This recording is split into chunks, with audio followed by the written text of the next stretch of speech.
Alright, playing a different game today. I'm actually really liking these sort of indie-ish kind of games because No. it's cool. A lot of like the smaller kind of developers, they make these really, really good games. And I saw the trailer, it looked a bit like Zelda-ish. I never actually played Zelda. I do plan to play it one day. And a mix of like, kind of like Sonic Unleashed, I guess, and a few other games, kind of like the old school kind of games like this. It's really refreshing to see because it's like there's a lot of creativity that is like lacking on a lot of these kind of mainstream games, and I love these kind of games. You know, it's like it shows you what like we're capable of doing, and like for example, games like this they might not have the best graphics, but the vibe that they create, the atmosphere that they create, it's amazing. And so yeah, I highly suggest that you kind of like, you know, play these kind of games, support these kind of local game creators, I guess you could call it. Like growing up, I would say Ratchet and Clank, if you guys know what that game is like my favorite game to play. Always my favorite game of all time, or at least series, I'd say. It's cool. It's really refreshing to see games like this kind of come about as well. So, yeah. Ares te chiam. Ven. Ignoras.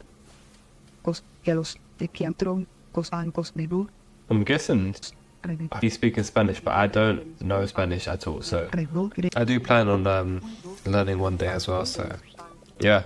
But this is really cool, man. Anyway, today's topic of the video is kind of like a little observation I just had for quite a while now, and it kind of got me thinking.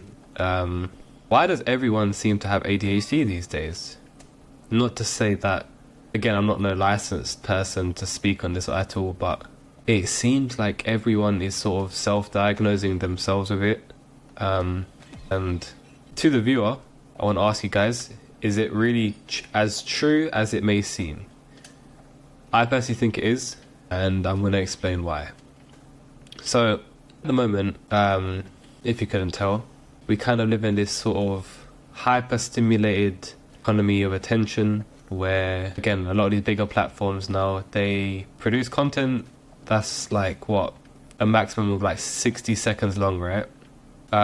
You've got like your YouTube shorts, you've got your TikToks, your Instagram reels, all that stuff, and they're only like getting more and more popular as time goes by.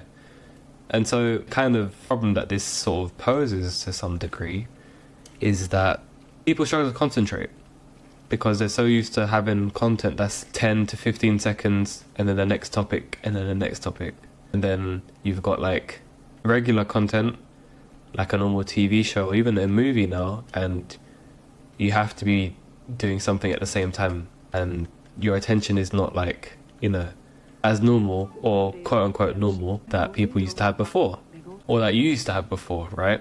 I'm not sure if I'd necessarily call this an issue, but again, when it comes to having an excess amount of this, then yeah, it probably will start to become an issue as time goes by.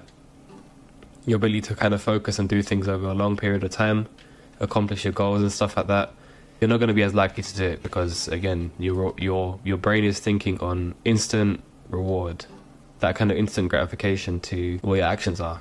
Because obviously, before it would be, okay, I would have to come home, say for example, would get the average worker, right? They'd come home, they'd turn on the TV or get dressed, like down in shower or whatever they may do, and then have time for entertainment, right?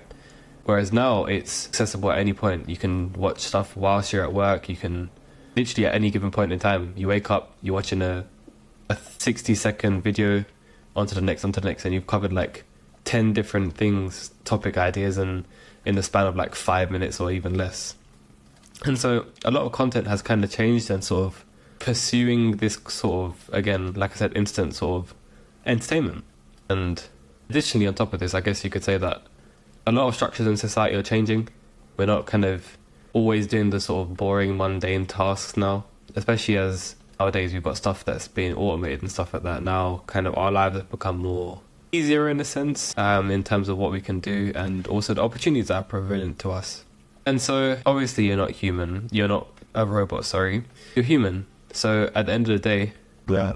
And so now we kind of have a lot of people that sort of, I guess, have now got some sort of attention deficit that they may not have had before. Does this mean that you specifically have ADHD?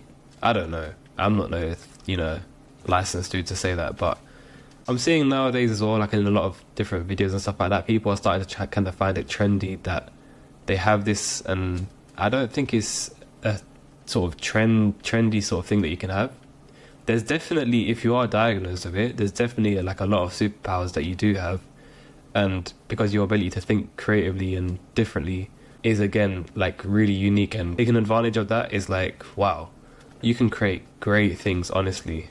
So on one side of the thing, I guess you could say people kind of maximizing exposure on this, it kind of makes the sort of quote unquote issue more normal. But again, you have to be clinically diagnosed with it in order to actually say that you do have it. And also because people don't really like their lives and kind of society structures and, working a job till they're like really old and stuff like that. Obviously there's a lot of systems that are kind of breaking down in place, and people see other people doing really well on social media and stuff like that, and again their attention is like kind of off what they should be doing, and so they're in a state of disarray, I guess you could say, because again they're kind of confused with what to do. And I can't make this jump, man. I must be missing like a button or something. Oh, I have to leap into the wall. Wait, along the wall, sorry. Okay. But yeah, I can imagine a lot of people that have been clinically diagnosed for a long time before like a lot of this sort of short form content became mainstream, because they've had to deal with so many different things of suffering and all that stuff. So I get that, but I think there's definitely better times ahead, especially as more awareness kind of comes along with it. And again, because like all those kind of neurochemists, all your like kind of neurotransmitters and stuff like that all kind of like are synced up very well. Yeah, this kind of causes a sort of issue, or if you'd call it an issue. Nah, man, I don't know. There's got to be a button I'm missing here. But yeah, if you're not clinically diagnosed with it, then I guess or if it's something that you've only developed recently, yeah, there's definitely probably something potentially wrong with your brain now that you've kind of got into different habits like that you can reverse. So make sure you know what it is exactly that you're dealing with before you go and start claiming that you're a certain kind of way. A fish. They must be seduced to shore. Okay, so how do I get bait out? But yeah, I ain't really trying to offend no one with this kind of video, because again, it's just an observation of just, I guess, some people, not everyone, obviously. I can understand it's a very touchy or sensitive topic, and